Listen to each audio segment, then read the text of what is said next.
పశ్చిమ గోదావరి జిల్లా భీమవరంలో బీట్ కానిస్టేబుల్స్ పై నలుగురు మందుబాబులు దాడికి పాల్పడ్డారు. గత నెల దీపావళి రోజు రాత్రి జరిగిన ఈ సంఘటన ఆలస్యంగా వెలుగులోకి వచ్చింది. ఆర్టీసీ బస్టాండ్ వద్ద అర్ధరాత్రి నడి రోడ్డుపై మద్యం సేవిస్తున్న రాకేష్ అలియాస్ సాయి, నజరుద్దీన్, నూర్ భాషా మరో యువకుడిని బీట్ కానిస్టేబుల్స్ ప్రశ్నించారు. దీంతో ఆగ్రహించిన నలుగురు యువకులు కానిస్టేబుల్స్ పై తిరగబడి విచక్షణారహితంగా దాడి చేశారు.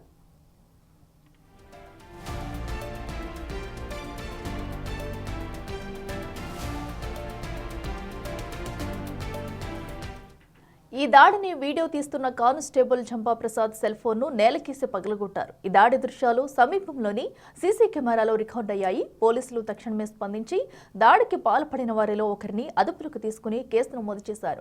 అయితే దాదాపు 20 రోజులు గడిచినా పరారీలో ఉన్న మరో ముగ్గురు యువకులను ఇంకా అదుపులోకి తీసుకోకపోవడంపై పలు అనుమానాలు వ్యక్తమవుతున్నాయి. మిగిలిన ముగ్గురు నిందితులు ముందస్తు బయలుకు ప్రయత్నాలు చేస్తున్నట్టుగా సమాచారం. తమపైనే దాడి జరిగితే డ్యూటీ ఎలా చేయాలంటూ పోలీస్ సిబ్బంది ఆందోళన వ్యక్తం చేస్తున్నారు.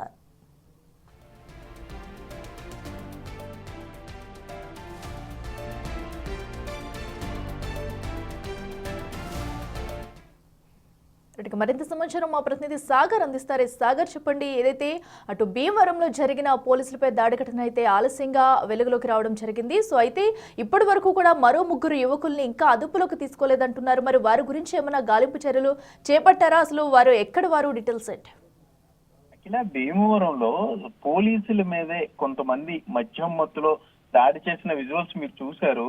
మామూలుగా యువకులు కొట్టుకోవడం వేరు, పోలీసులు ఆపుతున్నా కూడా కనీసం ఆగకుండా ఒక కానిస్టేబుల్ జంపా ప్రసాద్ అనే కానిస్టేబుల్ చేతిలో ఉండి ఫోన్ తీసుకుని నేలకేసి 2 సార్లు కొట్టడంతో పాటుగా చేతులతో అతన్ని పూర్తి స్థాయిలో కింద కూడా పడేసి కొట్టినట్లుగా అతన్ని కొట్టడం చూస్తుంటే అసలు భీమవరం పోలీసులు అంటే మరి అక్కడ భయం ఉందా లేదా అనేది కూడా అర్థం కాని పరిస్థితి. ఎందుకంటే ఎంత మందు తాగినా కూడా పోలీస్ అనేది అర్థమవుతూ ఉంటుంది. ఒకవైపు పోలీసుల మీద దాడులు జరుగుతుంటే ఇంకా శాంతి భద్రతలకు సంబంధించి ప్రశ్నలు కూడా అక్కడ వచ్చే అవకాశం ఉందని కూడా అక్కడ ప్రజలు భావిస్తున్నారు. పోలీసులకు కూడా మందుబాబులు ఇక భయపడకపోతే ఇక తమను ఎవరు కాపాడతారంటూ కూడా ప్రశ్నించే పరిస్థితి ఉంది. దీపావళి రోజు రాత్రి గస్తీలో ఉన్నటువంటి కానిస్టేబుల్ మీద నలుగురు మందుబాబులు రాకేష్ అలియాస్ సాయి, నజరుద్దీన్, నూర్ భాషా మరో యువకుడు కలిసి కానిస్టేబుల్ మీద దాడి చేశారు. ఆ విజువల్స్ కూడా మొత్తం సీసీ కెమెరాలు. అందులో ఒకరిని అరెస్ట్ చూపించిన పోలీసులు మరో ముగ్గురిని పట్టుకోవడంలో మాత్రం విఫలమయ్యారనే చెప్పుకోవచ్చు.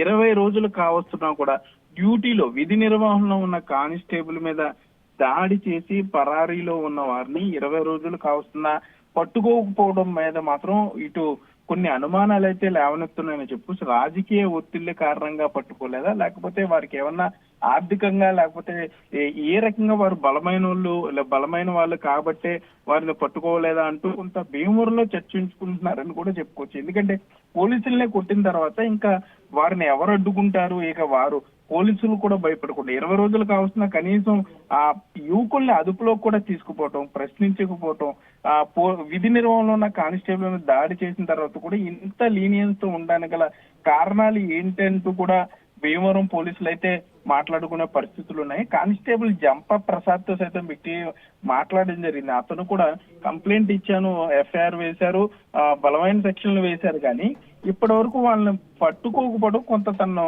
బాధిస్తుందంటూ అతను కూడా చెప్పాడు. అంటే సాధారణ ప్రజానికంగా లేదా ఏదైనా పొలిటికల్ రాజకీయ నాయకుడి మీద లేదా ఏదైనా ఒక చిన్న ఇష్యూ జరిగితే పోలీసులు చాలా తీవ్రంగా స్పందిస్తుంటారు. అటువంటిది తమ తోటి ఉద్యోగి మీద కానిస్టేబుల్ మీద దాడి చేయడం అంటే కానిస్టేబుల్ చిన్న ఉద్యోగం కాబట్టి పట్టించుకోలేదా, లేకపోతే ఆఫీసర్ స్థాయిలో దాడి జరుగుతానో లేకపోతే ఆఫీసర్ మీద పొలిటికల్ గా మాట్లాడుతానో పోలీస్ అసోసియేషన్లు స్పందిస్తాయా? ఇంత పెద్ద ఇష్యూ జరిగినా కూడా దీన్ని ఎందుకు దాచిపెట్టాల్సి వచ్చింది అంటూ కూడా భీమవరం వాసులు అయితే ప్రశ్నిస్తున్నారు. అఖిల, ఇప్పటికైనా సరే పోలీసులు స్పందించి పోలీసు మీద దాడి చేసిన వారిని వెంటనే అరెస్ట్ చేయాలంటూ కూడా డిమాండ్ ఇక్కడైతే వినపడుతుంది. అఖిల. రైట్ సాగర్.